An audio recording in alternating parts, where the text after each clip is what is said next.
Hi, my name is Noelle Reed, and this is my final presentation project for Art History Online, Renaissance to Modern. For my final project, I've chosen to study the New Objectivity movement in Germany and how that movement ended with the Entartente Kunst exhibition in Germany in the 1930s. For my project, I will be walking you through the different areas of my house as if it were an art exhibition, just like the one that the Nazis put on in the 1930s. To start off, we're going to talk about how World War I affected art in Germany and how it led to the rise of the New Objectivity movement. So World War I had some far-reaching consequences, both economically, socially, and then also politically. The Versailles Treaty that was drafted after the war called for large reparations on the part of Germany. So they had a lot of money to pay back to all the countries that were involved. This caused massive inflation and massive debt in Germany, leading to widespread poverty.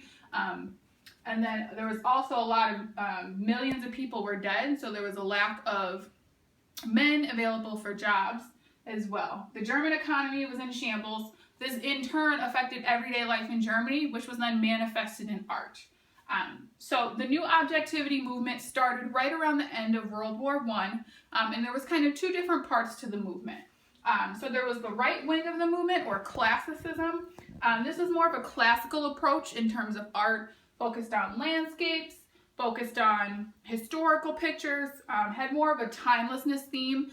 It seemed that people were trying to harken back to areas that were studied before the war to try to escape the horrors of war.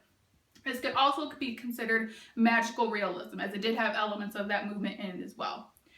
The second branch of the movement was going to be the left wing, or the Verist movement, as they so called it. This art movement more so focused on the social problems and focused on the response to the war and the tragedies of war. One big focus of this area was also prostitution, kind of looking at the dregs of society, mental retardation, deformities, things like that. All of those subjects manifested themselves in the left wing of the art movement. So there was a major exhibition in 1925 called the New Objectivity Movement, or the New Sachlichkeit, and it was at the Kunstsaal Mannheim Museum. So this was put on basically to showcase all of the art that had been made up to this point. Some of the significant artists of this early period are Quinault, George Schrimpp. Probably the most known ones and most well-known ones are going to be Otto Dix and Max Beckmann. Some of the examples that I have here, this is a painting by Quinault done in 1925. So it does have some cubist elements in it, but you can also see how it has the classical themes to it, more of the right wing of the movement. Down here, we do have a painting by Max Beckmann. This one is called The Night. So this one kind of gets into the darker themes that I discussed in terms of just showing the dregs of society and some of the lower classes as well. Now we're going to move over to another part of our exhibition where we're going to talk about the rise of the New Objectivity movement.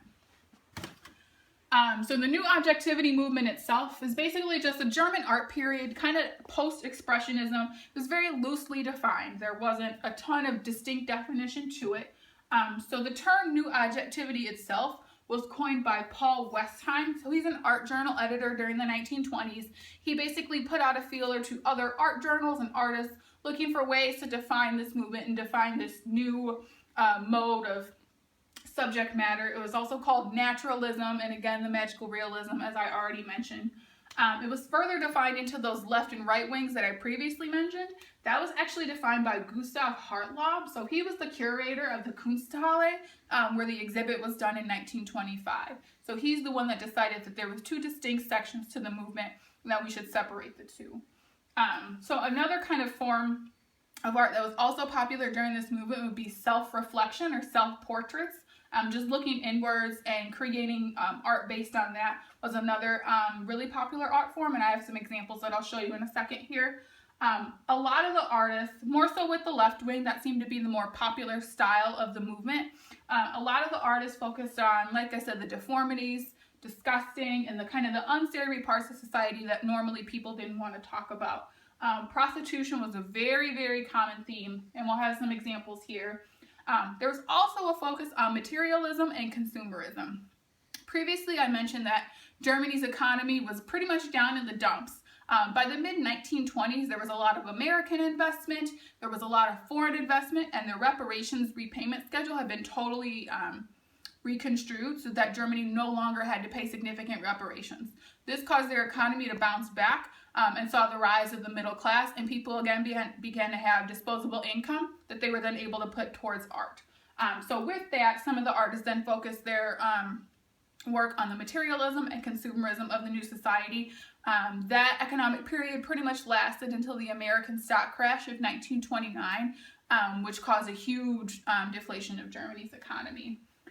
Some artists did resist being put into this bucket that was the new objectivity movement, mostly Max Beckmann. They didn't feel that their work should be labeled as one specific type. So if we look over here, we have a couple of different examples of artwork. This one here is actually by Schad, and this is a good example of not only a self-portrait, but looking at some of the themes of prostitution as well. The fact that he's directly looking at the camera is pretty telling about his thoughts on the issue. Looking at some of the other ones here, this is an Otto Dix painting called the Salon One. This is an Otto Dix painting called the Salon One. Again, looking at the focus on prostitution, some of the deformities in these women are pretty telling and kind of relevant to the left wing, like I mentioned down here. And then this is a Groth painting. So this is called Eclipse of the Sun. So this one more focuses on the materialism and the consumerism, like I previously mentioned. This is actually supposed to be representative of Kaiser Wilhelm. You can look at the big business interests whispering in his ear, driving the economy, looking at the headless men here, just showing how Germany basically just, was totally focused on their economy at that point. Now we're going to move to the next part of the exhibition, which is actually going to be a topic that is underrepresented in this discussion. So one topic that is not typically talked about when you talk about Weimar Germany and the modernist movement is actually women artists. So they are a pretty underrepresented portion of society, but they had a significant artistic presence both during the war and after the war. So if you look here, women's art and their reaction to the war, like I said, is not a generally discussed topic. So it's something that was not widely talked about and something that was not widely considered when you talk about the modernist movement. Both the tone and the subject matter in the art changed both before, during, and after the war. So if we're looking at examples here, these are some early examples of art by some women early in the war. Katharina Heise. These are more propagandist paintings advocating for the war. This one is Death to the Russian Bear. So it basically just talks about the war effort and looking for Germany to advance. These are very patriotic paintings. Same thing down here. These are actually lithographs, which was a very popular art form of the time. But as the war dragged on, during the war, women started to question Germany's role in the war. When was it going to end? When was the killing going to stop? Things like that. Towards the end of the war, it was definitely more of a period of edit that out. Definitely more a period of mourning. Women's mourning was not something that was supposed to be done in public. They were not allowed to publicly mourn their lost fathers, sons, husbands, things like that. They were encouraged to A, do that privately, and B, see that mourning, see that death of the soldiers as a patriotic sacrifice for the good of Germany. And I think part of that lack of public mourning was then expressed in their art. So there was a varied response by women artists. Like I said, they kind of moved through different periods throughout the war. And a lot of women, not one women artist had the same response to the war as another one. Some of the more prominent artists of the area would be Käthe Kollwitz. She's probably the best known one. And we'll talk about her most famous piece in a little bit here. And then there was also Hannah Hoch. She was another popular artist. There were hundreds of other women artists in Germany whose voices went completely unnoticed during this time. And it's, unfortunate, but it's so hard to find work by them that I can only show a small representation of their work here. A lot of the artists, like I previously mentioned, focused on alternative art forms instead of painting. Many did charcoal plates, lithographs, sculptures. Those were pretty popular art forms among women artists. As I mentioned, Käthe Kollwitz is probably the most well-known women artist of the time. And if you look here, this is probably her most popular piece. So her son Peter died in the war, and she was never able to properly mourn him, mostly because his body was not able to be recovered. And like I said, women were not encouraged to mourn publicly. She actually made these two statues called the Grieving Parents, and these are in a cemetery in what is now Belgium. And you can just see the emotion that's brought through in these paintings, and just looking at, you know, it's not only just the women artists, but it's, you know, the grieving parents. So just her emotions and her thoughts about the war kind of formed into this sculpture. So now we're going to go to the last room of the exhibition.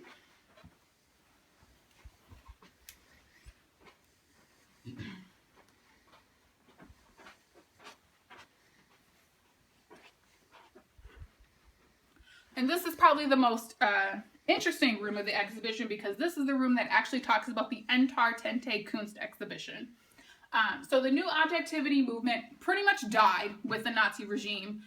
When the Nazis took power in 1931, they completely rejected any modernist, avant-garde, or new objectivity work. They considered it degenerate. They didn't think that it was good for the German people, and they sought to completely control not only German culture, but German society and politics. One of their main ways of trying to achieve that goal was through controlling art and through controlling popular culture, so that they could tell the German people what they thought was acceptable. So they pretty much despised anything that wasn't classical German painting. There were differing opinions between Hitler and his cultural ministers. The main person that he employed for this job was Joseph Goebbels.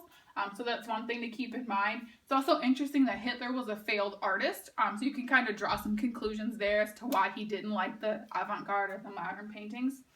So he wanted the art, like I said, to focus on the common German people and society.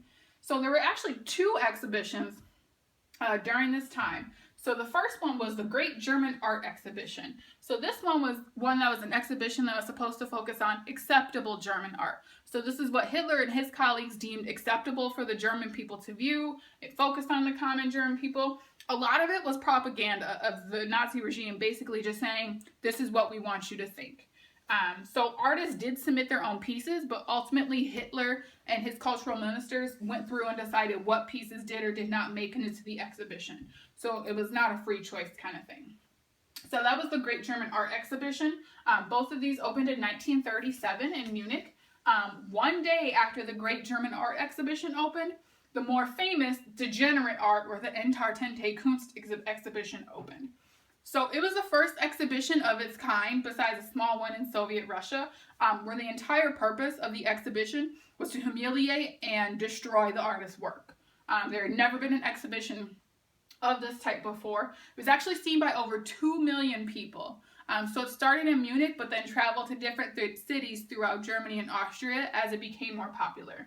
The whole purpose of it, like I said, was to destroy and humiliate these artists and completely, eradicate the modernist movement within the art world. The art itself was arranged randomly in different rooms, and again, this was just a sign of disrespect towards the artist, and just showed Hitler's true feelings about the modernist movement. His entire goal with the Entartente Kunst exhibition was to tell the German people that these art forms, the modernist, the avant-garde, were elitist, and that they didn't apply to the common German people. So he completely eradicated the new objectivity movement. He did destroy some of the art, but he couldn't just outright destroy all of the art like he intended to, because if he had done that, he would have made martyrs out of the artists, and they would have become more popular than he thought. This is just one of many ways that the Nazi regime intended to influence the culture of Germany and turn everybody over to their control. Over here, I do have two really quick propaganda pieces. So this first one is just a promotional poster for the Great German Art Exhibit. So again, just looking at some of that Roman imagery as well, kind of harkening back to the classical times. And then down here, this is actually a picture of some of the Nazi officers inside the Entartente Kunst exhibition. So you can kind of see, like I said, how the paintings are arranged, lopsided. And they did scribble tons of things on the walls, basically just decrying the whole movement. So that's just an example of that. Okay.